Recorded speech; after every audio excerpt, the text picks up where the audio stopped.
জ্ঞানবাপী মসজিদ। তার পরবর্তী 100 বছর বাদে 1780 খ্রিস্টাব্দে ইন্দোরের মহারানী অহল্যা বাই তিনি সেই ভাঙা অংশ থেকে কাশী বিশ্বনাথ মন্দির আবার পুনর্নির্মাণ করেন।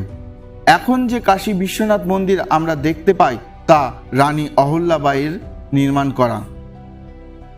ঋগ্বেদ, মহাভারত, উপনিষদ এবং বহু অসংখ্য ধর্মগ্রন্থে এই কাশী বিশ্বনাথ মন্দিরের পরিচয় আমরা জানতে পারি।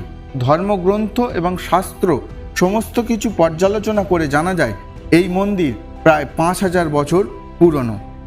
পর প্রায় 250 বছর ধরে কাশী বিশ্বনাথ মন্দিরে পুজোপাঠ এবং জ্ঞানপীঠ মসজিদে মুসলিম ধর্মের নামাজ একত্রভাবে হয়ে আসছে।